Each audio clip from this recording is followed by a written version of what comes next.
हर खुदकुशी करने वाले का कातिल जरूर होता है। लेकिन एक बात और सुनने को मिली उनके बारे में कि वो डिप्रेशन में थे। राइट। दो केसेस को लिखे हैं। एक में हुआ कि इतना उसका इम्पल्सिव बिहेवियर हो गया था और फर्दर डिसीज किया कि अपने आप को खत्म करना है। और दूसरा एक इशू था कि दूसरे को खत्म करना है। सब समय में मेंटल हेल्थ इश्यूज एक साइलेंट सुनामी की तरह हैं। तो हमारा जो नर्वस सिस्टम है वो रिएक्टिव मोड में हो गया, इम्पल्सिव हो गया, शांत नहीं है। हम लोग जो बातें कर रहे हैं चाय के साथ में, ये आपके लिए कर रहे हैं। दोस्तों, आजकल हम डिजिटल समाज में रहने लगे हैं। हमारी पूरी दुनिया डिजिटलाइज हो चुकी है और डिजिटल वर्ल्ड में रिएक्शन ज़्यादा है। हर पल किसी भी घटना का रिएक्शन आता है और हम न्याय निकाल लेते हैं।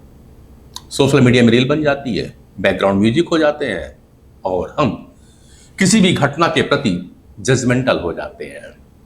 इसी विषय पे आज बात करने की इच्छा हुई तो मैं अपने मित्र डॉक्टर अनिल गुप्ता जी के साथ आया हूं। अनिल गुप्ता एक आई सर्जन तो ही हैं, साथ में एक काउंसलर भी हैं, मोटिवेट स्पीकर भी हैं, तो बात होगी। तो डॉक्टर साहब, सबसे पहले तो मैं आपका स्वागत करूं कि आपने एक समय भी दिया, उसके लिए आभार भी होगा। लेकिन आपसे चर्चा करूं उसके पहले एक शायरी करने का मन कर रहा है जो इस घटना के साथ होगी कि दिखाई बेशक ना दे पर शामिल जरूर होता है। हर खुदकुशी करने वाले का कातिल जरूर होता है। और आप पूछोगे सब कातिल खुदकुशी करने वाले का भी कातिल होता है क्या बात? अब ये एक बड़ा ही लोगों को लगेगा कि ये क्या बात करने लगे, खुदकुशी करने वाले का कातिल दूसरा कौन हो सकता है। तो विषय आपके पास चलेगा। मैं खोजने लगा उस कातिल को तो पकड़ पाया। हर खुदकुशी करने वाले का एक ही कातिल था और वो था उसका मेंटल डिस्ट्रेस, मेंटल ट्रॉमा या मन। तो मैं कहा था आपसे बात किया जाए कि जितनी भी हिस्ट्री हमने निकाली वो सारी हिस्ट्री में एक बात बड़ी कॉमन आ रही थी कि जिसने आत्महत्या की उसकी मेंटल स्टेटस ठीक नहीं थी। तो एक कल्प्रिट है डॉक्टर साहब। बिल्कुल ठीक कहा पांडे जी आपने, और टॉपिक भी बहुत अच्छा चूज किया है। और जो आप कह रहे हो ना, मैं आपकी भावनाओं को समझ रहा हूं कि हर खुदकुशी करने वाले का कातिल जरूर होता है, लेकिन हम उसे ढूंढ नहीं पाते। इसके ऊपर बहुत सारी मूवी भी बनी। 3 इडियट एक मूवी आई थी आमिर खान की। हाँ जी। उसका दोस्त सुसाइड कर लेता है। बिल्कुल। और पोस्टमार्टम में कॉज क्या निकल कर आता है कि intense pressure on the wind pipe. हाँ। तो आमिर खान कहते हैं कि ये इंजीनियर कितने स्मार्ट हैं कि इन्होंने ये मशीन तो बना ली कि यहाँ का प्रेशर कितना था, लेकिन यहाँ प्रेशर कितना था ये चेक करने की मशीन नहीं है। जी बिल्कुल बिल्कुल। तो हर खुदकुशी करने वाले का मेंटल प्रेशर भी तो चेक होना चाहिए ना। और काश ये मेंटल प्रेशर खुदकुशी करने से पहले चेक हो जाए तो पता चलेगा कि यस, ये बहुत लंबे समय से हाई मेंटल प्रेशर में जी रहा था, मन के तनाव में जी रहा था। और इनफैक्ट जो लेटेस्ट रिसर्च बता रही हैं, डाटा बता रहे हैं, आंकड़े बता रहे हैं, मीडिया बता रहा है कि एक साइलेंट सुनामी सा चल रहा है मेंटल हेल्थ प्रॉब्लम का, मेंटल हेल्थ इश्यूज का। सुसाइड तो उसका एक भयावह रूप है जो रिपोर्टिंग भी हो जाता है और दिखाई भी देता है, लेकिन डिप्रेशन, एंग्जाइटी, नींद नहीं आना, चिड़चिड़ापन, फ्रस्ट्रेशंस, एंगर, लड़ाई झगड़ा, सुसाइड, नशा, ये सारे कहीं ना कहीं इस स्ट्रेस की कुछ ना कुछ छोटे मोटे एग्जाम्पल्स ही तो हैं मेंटल हेल्थ इश्यूज के। बिल्कुल। अब जब मेंटल हेल्थ की बात करें, अपने एक 3 इडियट का सीन को जिक्र किया यहाँ पे आमिर खान के दोस्त का, मैं थोड़ा सा और ले चलता हूँ जो अभी लाइव चल रहे हैं। आज जब ये वीडियो रिकॉर्ड हो रहा है दोस्त, आज 20 मई है और पूरे टीवी चैनल उठा के आप देखो और सोशल मीडिया को आप देखो, इंस्टाग्राम को या फेसबुक को, सब में एक ट्रायल चल रहा है मीडिया में। वो है भोपाल की ट्विसा की बात चल रही है। ट्विसा जो एक क्या बोले चीज को अपन कहते हैं कि सेल्फ डिपेंडेंट फीमेल है, पुणे में मिस इंडिया रही, शादी करती है, अच्छे घर में शादी होती है, एडवोकेट फैमिली है और जो उसकी मदर इल्ला है वो भी जज के रूप में है फैमिली कोर्ट में भोपाल में, और वो सुसाइड कर लेती है। अब लोग कहना यहाँ पे अलग क्यों कहता है कि सुसाइड की, कुछ ने कहा कि नहीं उसका मर्डर हुआ है, जो कि मायका पक्ष लगा रहा है। क्या हमें उस पर बात नहीं करनी है कि कौन सही और कौन गलत है, ये तो रिजल्ट पे बात करेगा। लेकिन मैं फिर उसी पे आ रहा हूँ, मेंटल ट्रॉमा की जितनी भी केसेस लगाई गई इस पे जो चर्चाएं देख रहा हूँ, जितना भी मैंने पढ़ा, उस पे एक बात ये आ रही डॉक्टर साहब कि कहा जाता है कि इसकी काउंसलिंग चल रही थी ट्रिशा की,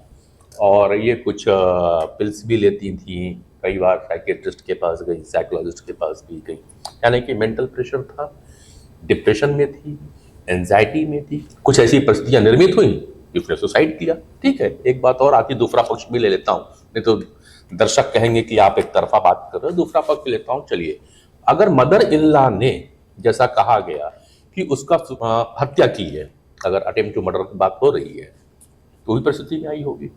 हो सकता है वो भी किसी मेंटल ट्रॉमा से गुजर रही है।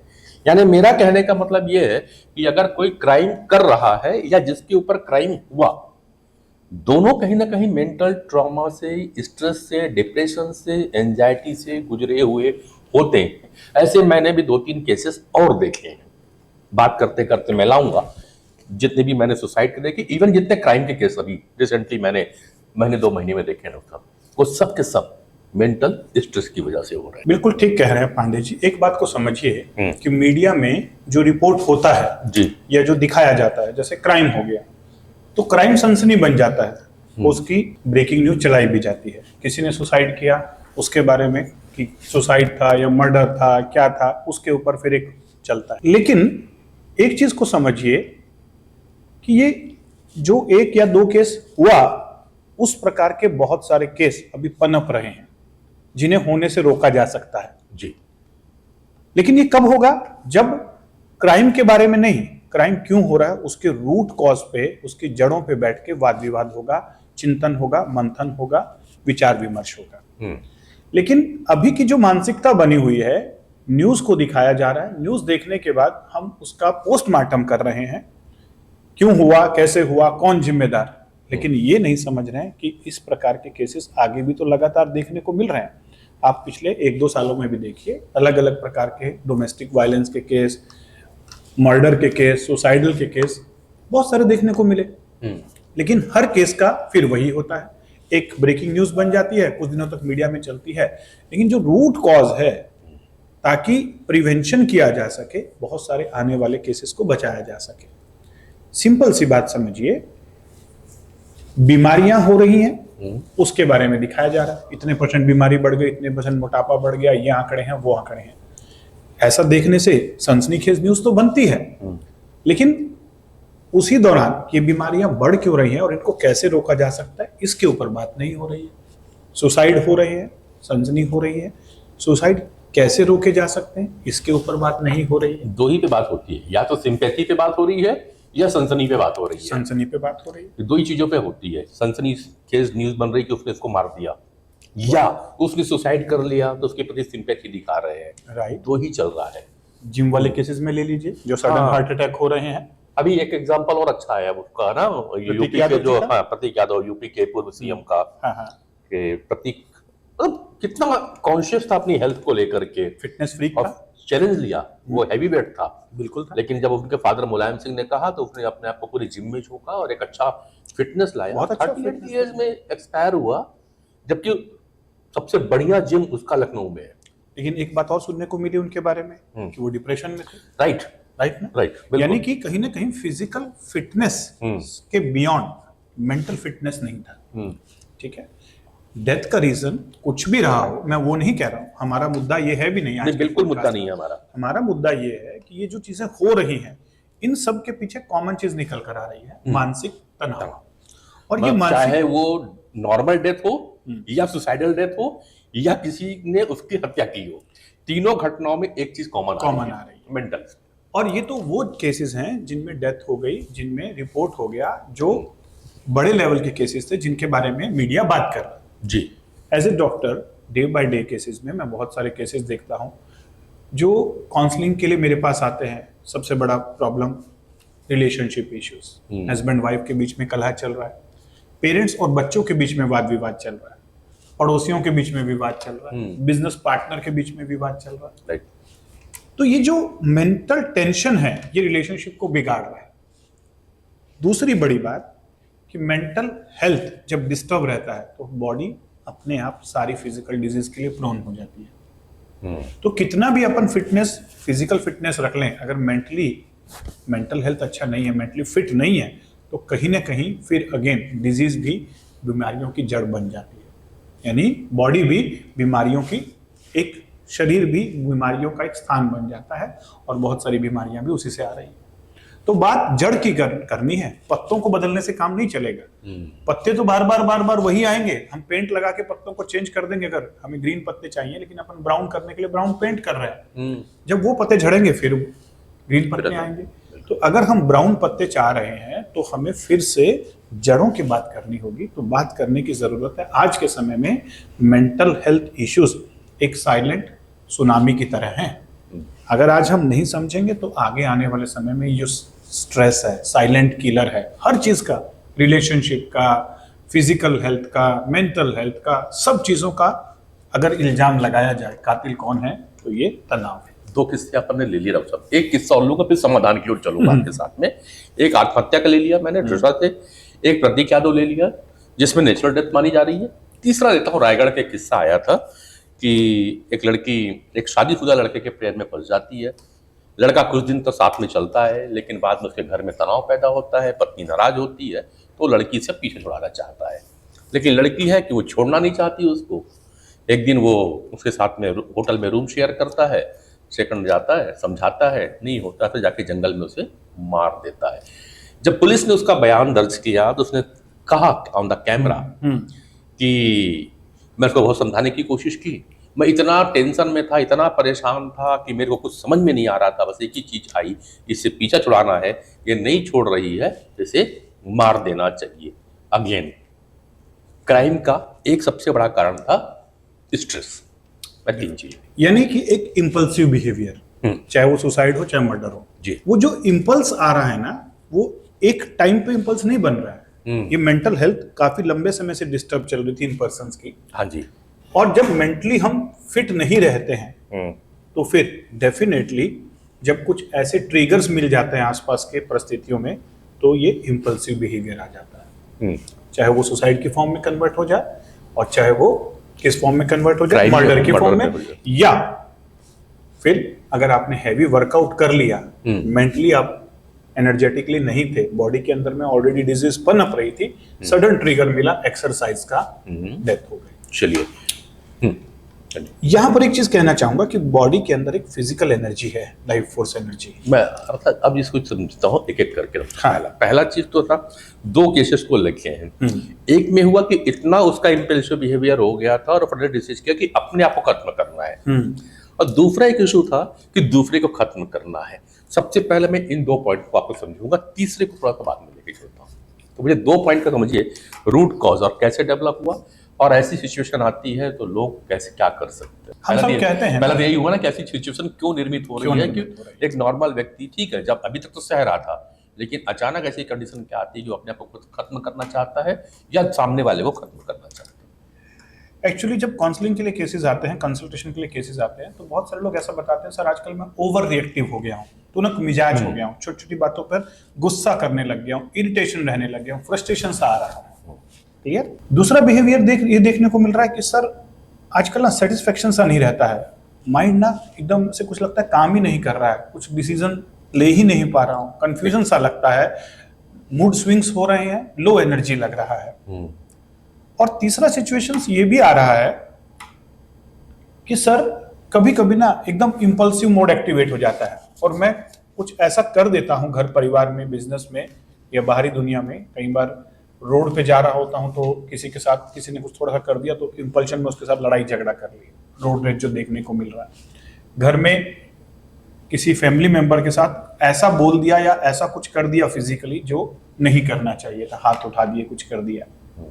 तीसरा इसी प्रकार का खुद के साथ कभी कभी लोग एक्सेप्ट करते हैं कि उन्हें सुसाइडल करने का मन करता है, सुसाइडल थॉट्स जिसको हम बोलते हैं। ये तीनों ही इंपल्सिव बिहेवियर हैं। तो हमारा जो नर्वस सिस्टम है वो रिएक्टिव मोड में हो गया, इंपल्सिव हो गया, शांत नहीं है। बॉडी के अंदर 2 सिस्टम होते हैं ब्रेन के, एक सिंपैथेटिक, एक पैरासिम्पैथेटिक। जब हम सिंपैथेटिक मोड में होते हैं तो इंपल्सिव हो जाते हैं, इमरजेंसी मोड, रिएक्टिव हो जाते हैं। जब पैरासिम्पैथेटिक होते हैं कूल, काम और रिलैक्स होते हैं। और ये दोनों 50-50 नहीं, ये दोनों 80-20 चलने चाहिए। 80% टाइम पैरासिम्पेथेटिक, 20% सिंपेथेटिक। हमारा बॉडी और हमारा माइंड, हमारा ब्रेन इस तरीके से बनाया गया है गॉड ने, ठीक है। जब हम आदि मानव थे तब भी हम सारा टाइम आराम से बैठे थे। जब शिकार करने के लिए जाते थे या तूफान आ जाता था, बिजली कड़क जाती थी, कोई जंगली जानवर आ जाता था, तब हमको सिंपैथेटिक मोड की जरूरत पड़ती थी। बाकी time upon rest and digest करते थे। अपना एक ग्रुप होता था, कम्युनिटी होती थी, खाना खाते थे, बैठते थे, सो जाते थे। धीरे धीरे वो जो 20% चीजें थी जिनसे हमें डर लगता था, सिंपैथेटिक एक्टिवेशन होता था, उससे बचने के लिए हमने टेक्नोलॉजी और इवोल्यूशन किया, राइट।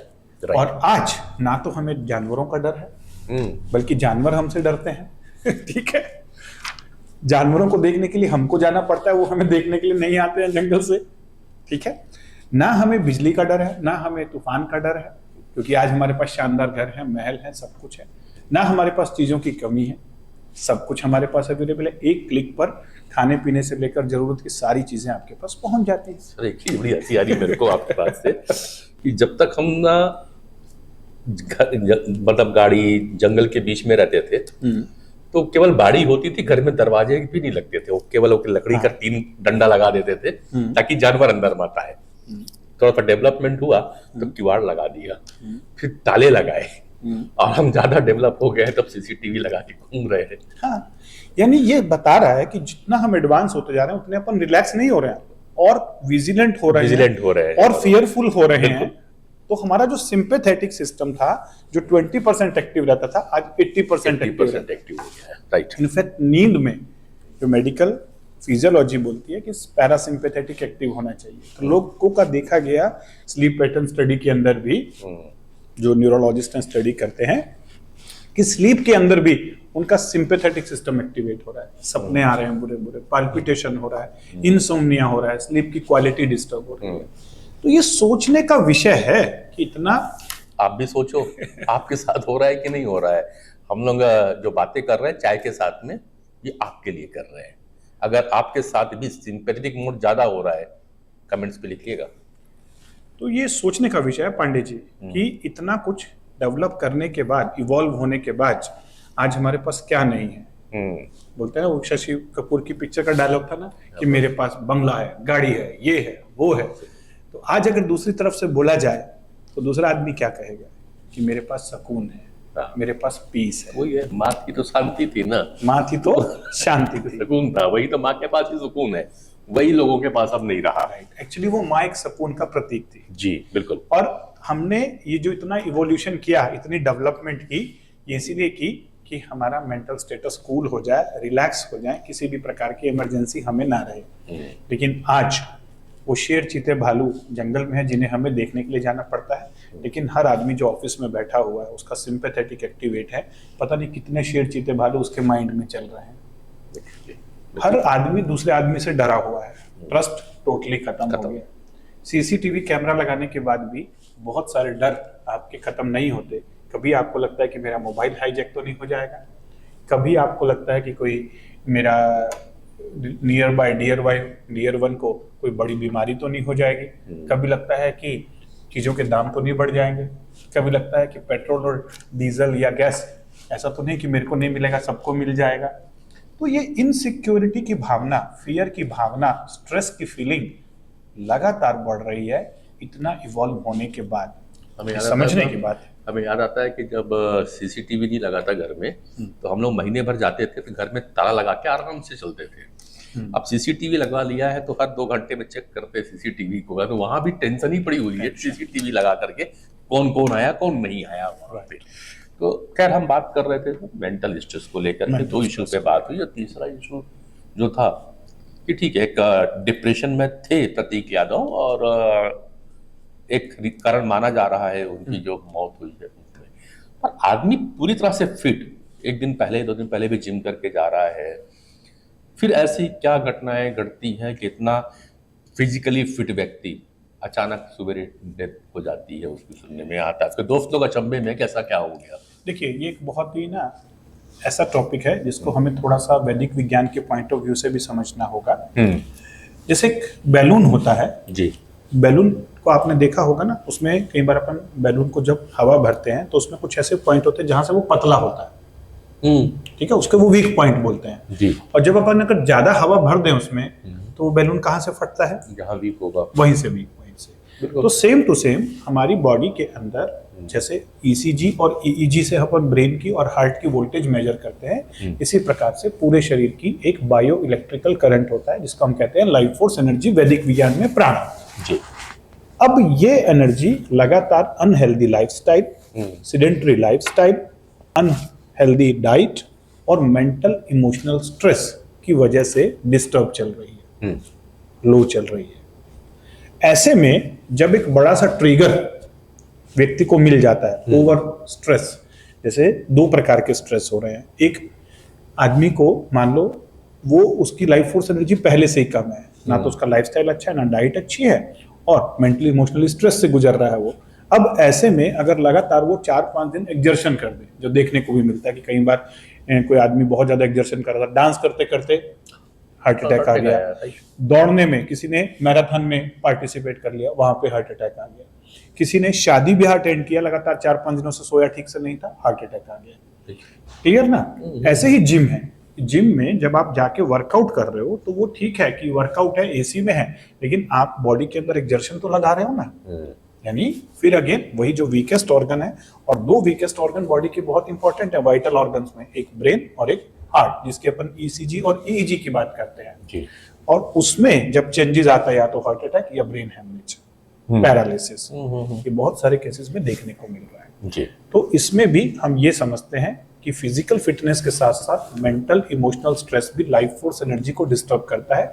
फिजिकल फिटनेस 30% रिस्पॉन्सिबल है, मेंटल इमोशनल स्टेबिलिटी 70% रिस्पॉन्सिबल है जी। बातें इसलिए भी कर रहे हैं नेचुरल डेथ की, तो खैर हमारा टॉपिक आज का था सुसाइडल अटेम्प्ट की।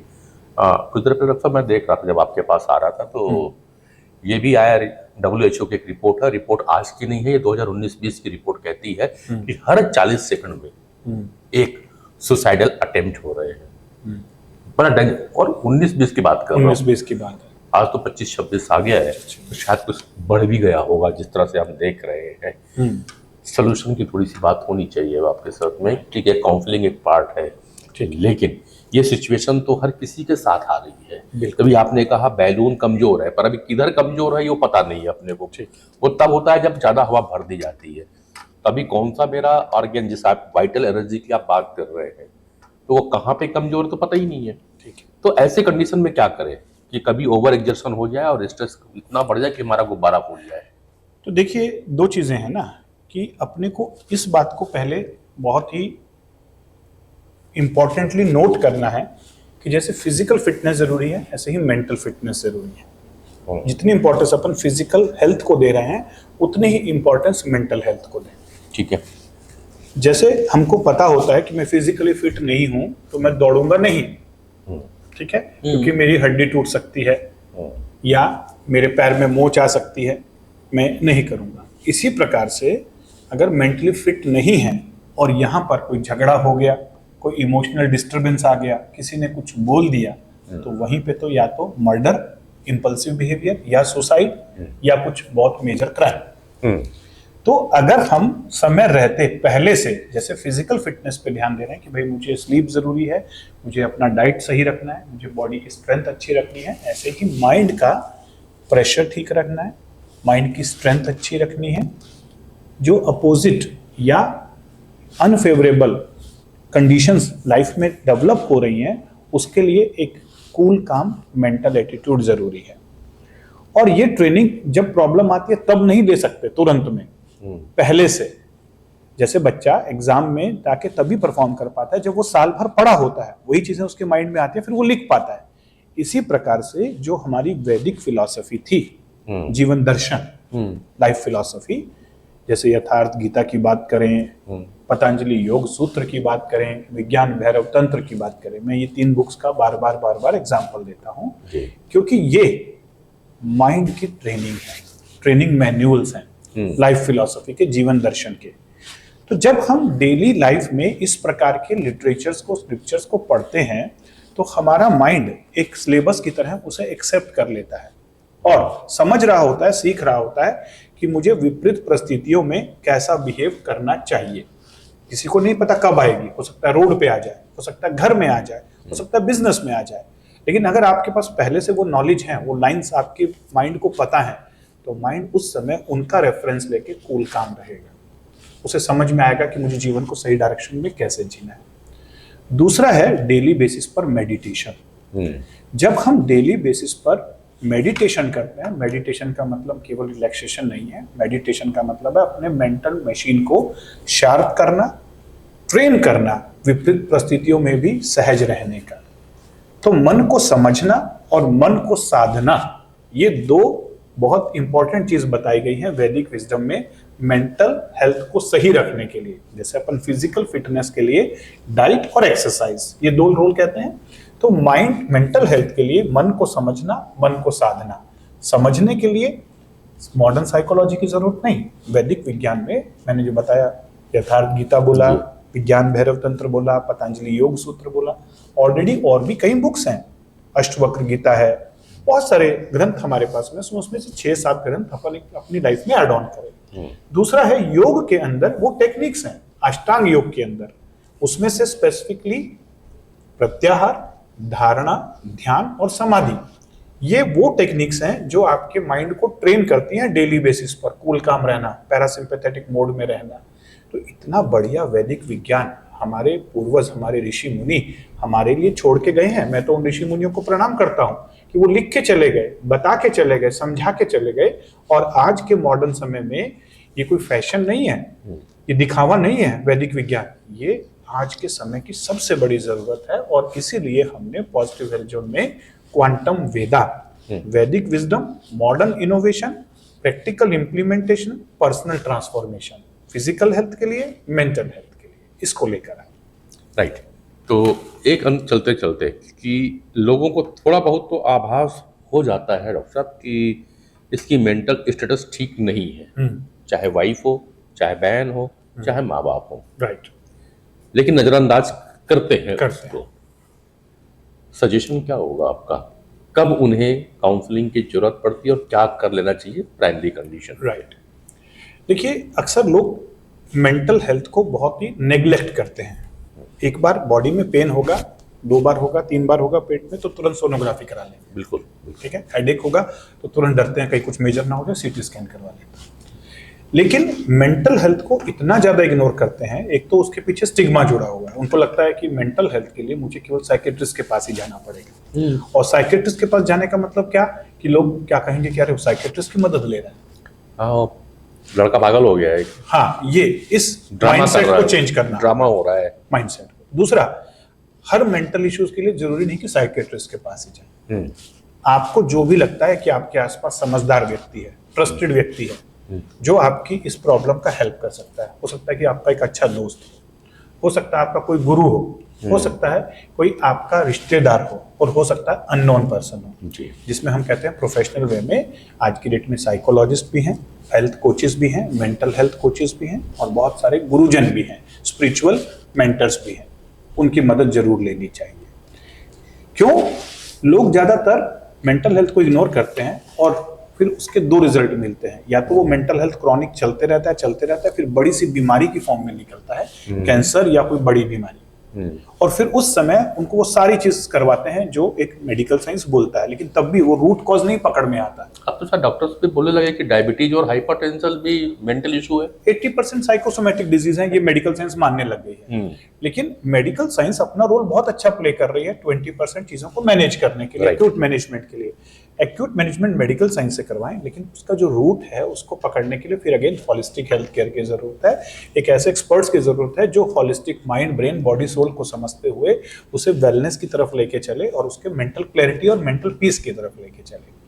दूसरी तरफ लोग मेंटल हेल्थ को इग्नोर कर देते हैं और फिर एक बड़ा या तो क्राइम की फॉर्म में, या नशे की फॉर्म में, या सुसाइड की फॉर्म में निकल आता है। और पांडे जी, आपने देखा होगा अपने आसपास, अपने को समझ में आ जाता है कि बंदा अभी थोड़ा सा मेंटली डिस्टर्ब चल रहा है, लेकिन कोई भी उसकी हेल्प नहीं कर रहा होता है उसको एक सही पर्सन तक पहुंचाने की। बिल्कुल।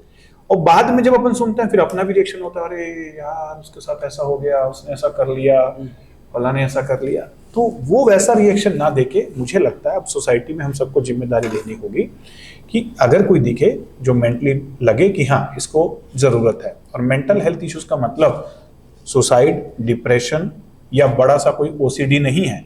छोटे छोटे जो सिम्टम है, एंजाइटी, एंगर, इरिटेशन, फ्रस्ट्रेशन, चिड़चिड़ापन आना, मूड स्विंग होना, लो एनर्जी फील करना, आपका फोकस नहीं आना, टेंशन डेफिशिट हो जाना और लगातार मूड में बदलाव होते रहना या प्रोडक्टिविटी और एफिशिएंसी कम हो जाना, नींद प्रॉपर नहीं होना, ये भी छोटे छोटे मेंटल हेल्थ के प्रॉब्लम्स हैं जिसे समय रहते अगर हम समझ लें तो बड़े बदलाव में होने से रोका जा सकता है। बिल्कुल। तो आज हमने शुरुआत की थी चाय की चर्चा में ईशा केस से लेकर के यादव जी की बात तक, एक किस्सा और लिया, दो प्रेमियों का, 3 विषय पे बात किया और समझ में एक ही बात आई कि इन सब का कातिल एक था और वो था मानसिक तनाव। और कुल मिला के यहाँ खत्म करूं तो शायरी के बाद अब दोहा में आना चाहिए। तो कबीर की दोहा है, कस्तूरी कुंडल बसे मृग ढूंढे बन माए। कंडीशन कुछ हमारी यही हो चुकी है। हम सबको मालूम है कि कातिल अंदर बैठा हुआ है, वही आपसे दूसरे की हत्या करवा रहा है, आपकी अपनी खुद की हत्या करवा रहा है, लड़ाई झगड़े करवा रहा है, और हम बाहरी दुनिया में दूसरे कातिल को ढूंढने की कोशिश कर रहे हैं। कस्तूरी ढूंढिए, अपने मन को शांत करिए, डॉक्टर अनिल की बातों को गौर करिए। आपने शायरी के साथ शुरुआत की थी, मैं भी शायरी के साथ बंद कर देता हूँ जी। और आखिरी जो शायरी रहेगी वो अगले पॉडकास्ट का टॉपिक भी हो सकता है कि अलमारी में रखी हुई किताबों ने सुसाइड कर लिया। वाह। कि अलमारी में रखी हुई किताबों ने सुसाइड कर लिया और इल्जाम मोबाइल पर लग गया। बिल्कुल। तो समझिएगा अगली बार अगर अच्छा टॉपिक हो सकता है। बिल्कुल। तो चलिए, किताबें आप पढ़ना जारी रखिए, मोबाइल को समझिए, मिलेगा। नहीं समझ में आया तो अगले पॉडकास्ट का इंतजार करिए। चाय के साथ 2 कप, 2 व्यक्ति, डॉक्टर अनिल और नरेंद्र पांडे मिलेंगे।